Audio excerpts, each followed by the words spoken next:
Right now, the SABC can confirm that Finance Minister Malusi Gigaba has arrived in New York. He's leading a large business and government delegation to an investment summit starting in the United States today. And of course, today the rand has taken a bit of a nosedive on the back of rumours of free education and further rating downgrades. We're hearing of an unscheduled visit by Moody's rating agency that is expected to pronounce on South Africa later this month on about the 24th. Our correspondent in New York, Sherwin Bryce-Pease, joins us now. Sherwin, thank you for being with us. What is the minister hoping to achieve, do you think?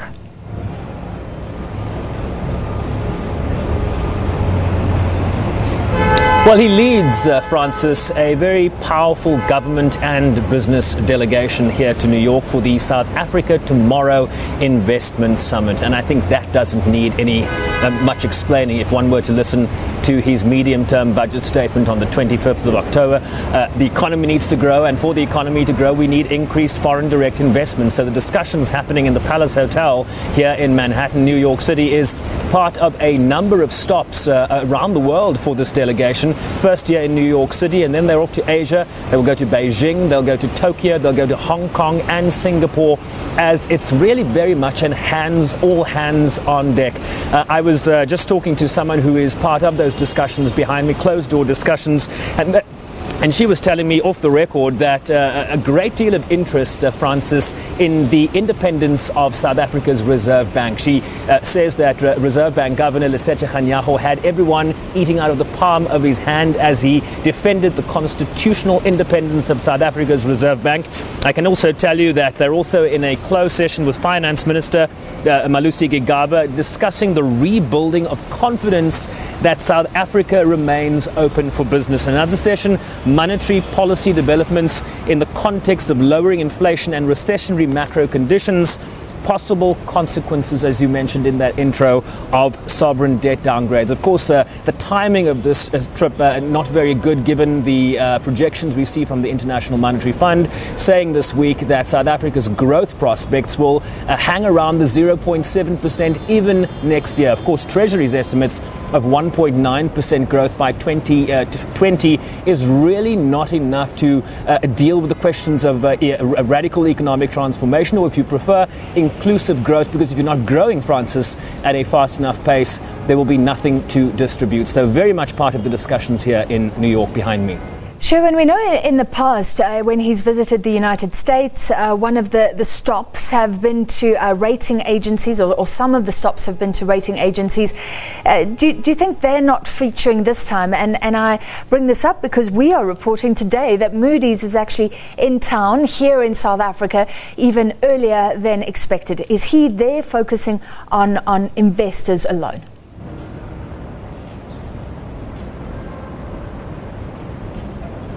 Well, I think if you are to focus a couple of weeks back when we were reporting from Washington at the annual meetings of the International Monetary Fund and the World Bank, Moody's, S&P and Fitch were part of his agenda there. So he's had those meetings already. I don't think much has changed in the last 2 or 3 weeks since his meetings with them there. And I think, as you saw with the visit from the IMF, we saw with Standard & Poor's a couple of weeks ago, and now Moody's very much a focus. I mean, we've got a couple of decisions coming possibly at the end of November. Moody's expected to make their decision as to whether they will downgrade South Africa from above junk status to junk status, the only ratings agency not to drop South Africa below junk. So a great deal of concern around that, but not really the focus of this trip, given the fact that he met with them a couple of weeks ago. Do you think the minister, you spoke about Lesetja Kganyago being an asset, he always defends the Reserve Bank, but other than that, is there a perception war going on, Sherwin? Because we've seen reports about state capture in the Financial Times, a very big report in Bloomberg this week, often our former Finance Minister Pravin Gordhan speaking to CNN.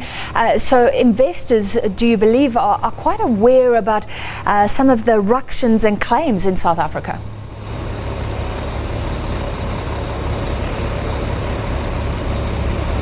Well, I absolutely believe that they are. I mean, they are in a closed-door session. I think, understandably, given the sensitivity of some of the frank discussions that happen behind closed doors, they don't want our cameras in there. So we are, Francis, hoping to speak with some of the delegation. I spoke to Dondo Mogajane, the DG in Treasury. He said he would speak to us later. We're not confirmed for the Finance Minister. I am due to speak to Lesetja Kganyago. So I don't want to speculate as to what the nature of the discussion or the mood of the discussion is in the room. One can imagine, one can speculate that it is perhaps a great deal of concern given the number of non-fiction books that have come out dealing with issues of state capture and corruption. Certainly questions we will put to those that can conclusively give us a sense of what they are discussing in that room behind me.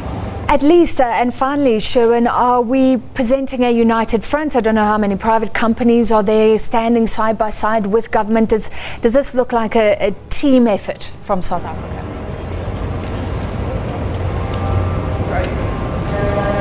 Well, I'll tell you this, Francis. Since Finance Minister Malusi Gigaba has been Finance Minister, I haven't seen this kind of business coalescence, if you will, around Treasury since his surprise appointment earlier in April this year. I can give you a list of some of the companies, 27 South African companies at my last count. Anglo American is here, Barclays Africa Group is here, the Chamber of Mines is here. We know that there's a great deal of sensitivity around the new mining charter and a great deal of discussion, one imagines, around that. The JSE is well represented, Liberty Holdings, and the list goes on. Standard Bank is here. So a strong South African contingent. I said to someone that just stepped out a while ago, is this a united front? Is this a show of force? And she said, we have no choice.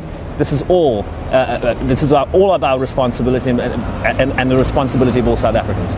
All right, thank you very much. Sherwin Bryce-Pease in New York, and it sounds like a very united delegation putting the best foot forward for South Africa. Let's see if that yields results ahead of the announcement of Moody's later this month.